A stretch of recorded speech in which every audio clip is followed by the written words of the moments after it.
Coming up at 11, how one southeastern Kentucky club is making up for a year lost to COVID by doubling its charitable efforts this holiday season. Dedicated to eastern and southern Kentucky, this is WYMT Mountain News Weekend Edition.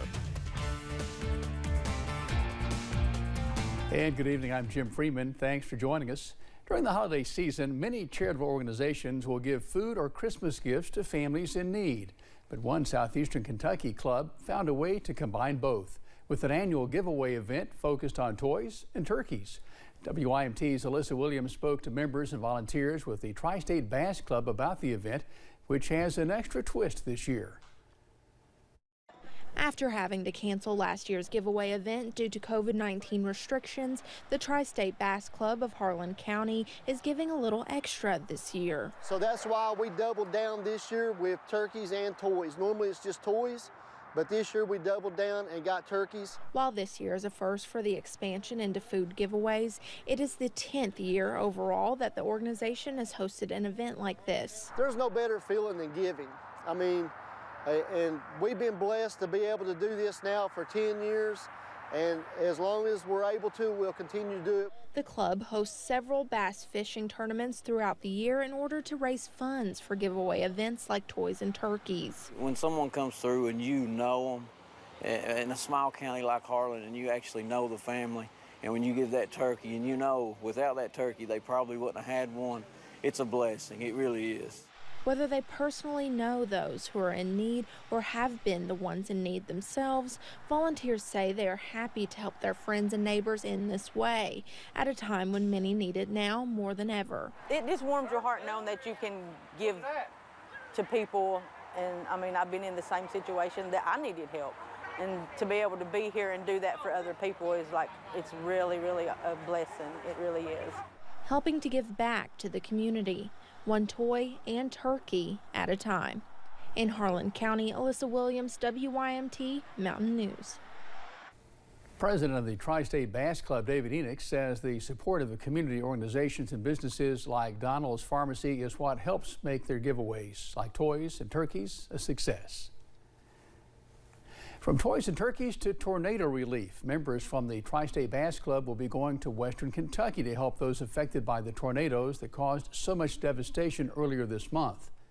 Several volunteers with Brothers Helping Brothers, an organization co-founded by TriState Bass Club President David Enoch, are traveling to Benton, Kentucky tomorrow to donate supplies and leftover items from today's Toys and Turkeys giveaway and to make meals for those who are in need.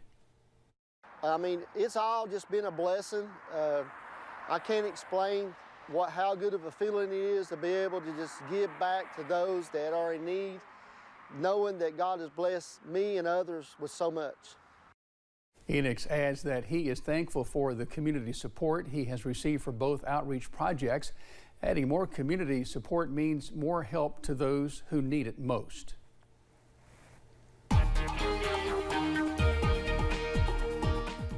Well, it is feeling more like winter across the mountains tonight. Let's take a look at our camera over at the London Corbin Airport. That current temperature sitting at 34 degrees. It is a chilly night across the area. And check out back in the distance, you can see some breaks in those clouds as those clouds continue pushing out of the area tonight. Many people are at freezing right now. 32 at Pikeville, 32 in Harlan, also Williamsburg and Somerset sitting at freezing, 35 in Jackson, 34 for Prestonsburg and Hazard. Up on Pinpoint Doppler, we are dry tonight, and that will continue to be the case as we go through the overnight hours and into your Monday. We stay dry, and those clouds continue clearing out of the mountains throughout the rest of tonight. It's going to be a cold night across the area. Temperatures falling off into those middle to upper 20s, so be sure to bundle up as you head out the door tomorrow for work. But we do warm up into those 40s later on Monday, but a dry week is in store. What about that Christmas forecast? I got all that coming up a little bit later. Jim? Cameron, thank you. Earlier today, Governor Andy Beshear was at Pennyrile Forest State Park, just south of Dawson Springs. And he came bearing gifts with hundreds of brand new shoes donated by Samaritan's Feet to hand out to victims of last Friday's storms. Joining Governor Beshear were Lieutenant Governor Jacqueline Coleman and special guest, University of Kentucky head men's basketball coach John Calipari. Pennyrile State Park is currently housing those displaced by the tornado, and there was a big turnout for the shoes. These people have lost everything, and these are my people. Most everybody here is from my dad's hometown, a place that I grew up. It shouldn't happen anywhere, but it doesn't happen here. And to be able to be here today with Coach Cal and others, creates, I hope, a special moment. This is about people. This is about coming together. The athletic department, we all got together and did a telethon. This telethon raised $5 million. Amen. And in 48 hours, he got 10,000 shoes. Also on hand were former Wildcat stars Darius Miller and Jack Goose Givens. A total of 15,000 shoes will be given away. Organizations are working together to make Christmas special for families affected by the tornado in Bowling Green.